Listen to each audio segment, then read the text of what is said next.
At 11:14 p.m. on a moonless Tuesday, the asphalt on State Route 17, mile marker 82, northern Montana, stopped being a road.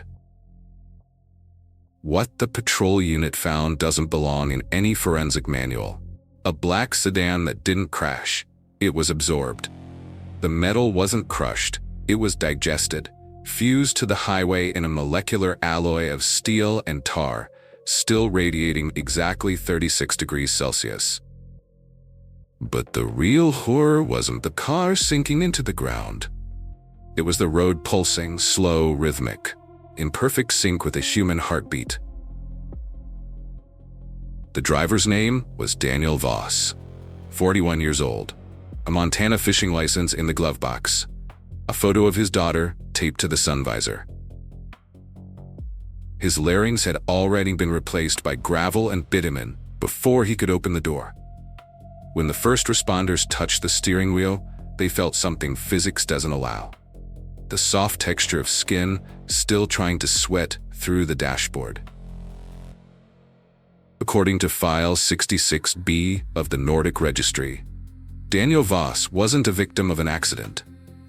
He was the first documented case of geographic bioassimilation. Clinical reports, sealed under federal classification, describe his fingers not ending in nails, but branching into the vehicle's electrical system like nerve roots. His pupils, two spheres of static obsidian, watching the rescue team with absolute mineral calm. The first forensic theory was thermal, a chemical leak, a mineral quicksand. That theory died the moment the rescue saw used a blade on the fused metal. The entire car flinched, not a mechanical vibration, a muscular spasm, the reflex of living tissue being cut. Then the geologists analyzed the asphalt samples. No petroleum, no standard aggregate. What they found instead were human DNA sequences, fused at the molecular level. Route 17 isn't made of construction material. It's a patchwork of everyone it has absorbed over 70 years. The road wasn't built. It was cultivated, and it's expanding. 3 days later, the site was sealed within a 50-kilometer radius. Infrared aerial photography confirmed what the Army wouldn't name publicly. Beneath the asphalt, a network of capillaries extending across the entire state road system. Not pipes, veins. The last thing Daniel Voss transmitted before his larynx became solid gravel was a single set of geographic coordinates, pointing to the center of an old-growth forest where no road has ever been built. As you drive tonight, listen to the sound your tires make on the asphalt. Feel the subtle vibration beneath your seat. If the road feels too soft, if the steering wheel is too warm for a cold night, if the center line seems to pulse, don't stop the car. Because the Nordic registry taught us one thing that forensic science refuses to write down. Nature doesn't forgive. It annexes. And sometimes the road home is the road inside something that just woke up. 48 hours after the Route 17 site was sealed, a second patrol unit was dispatched to investigate reports of unusual heat signatures along a 12-mile stretch of highway, same county, same geological formation. The officer's dashcam recorded 17 minutes of footage before the signal cut. In the final 4 seconds, the asphalt directly ahead of the vehicle begins to rise, not crack, not buckle, rise, in 3 perfectly symmetrical columns, like fingers reaching for something passing overhead. The cruiser's internal thermometer logged 36 degrees Celsius. Outside air temperature that night, -8. The Nordic registry cross-referenced the dashcam coordinates with geological surveys from the previous 7 decades. The results produced a pattern that no thermal model explains. Every major highway expansion in the northern Montana basin followed the same underground formation, a dense sublayer of compressed organic material running beneath the bedrock, like a root system. Soil engineers who reviewed the samples described the texture as neither mineral nor biological. Their official report used the word transitional. Their private notes used a different word. They used hungry. Satellite thermal imaging confirmed that the network was not static. It was moving, extending roughly 3 meters per week along active roadbeds, accelerating near high-traffic corridors. The more vehicles on the road, the faster it grew. File 66B identifies this phase as domain expansion, the moment a geographic bioassimilation event stops being isolated and begins integrating into surrounding infrastructure. Route 17 wasn't the origin. It was just the first visible symptom.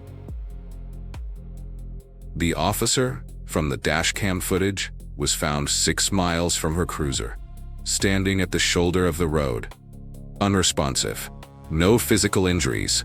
No signs of trauma. Her skin temperature when paramedics arrived, 36 degrees Celsius. Exactly. She hasn't spoken since, but the attending physician noted one detail that didn't make the official report.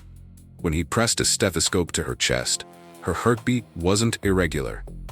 It wasn't elevated. It was perfectly synchronized with the low-frequency vibration the geological team was still detecting beneath Route 17. The road found a new antenna, and it's still transmitting. At 3 a.m., 17 days after the Route 17 incident, amateur radio operator Glenn Ferris picked up a low-frequency transmission from somewhere beneath the granite shelf running parallel to the highway. Not words, a rhythmic pattern, slow, heavy breathing coming from somewhere below 40 meters of rock and asphalt. Ferris recorded 11 minutes before his equipment shorted. The recording was later analyzed by an acoustics lab in Billings. Their finding, the breathing pattern matched no known geological phenomenon. It matched, however, the final respiratory rate documented for Daniel Voss, recorded by paramedics in the 4 minutes before his larynx fully solidified. The Nordic registry classified the transmission as a Phase 3 event, the first confirmed instance of the network producing autonomous biological output without a living host present at the surface.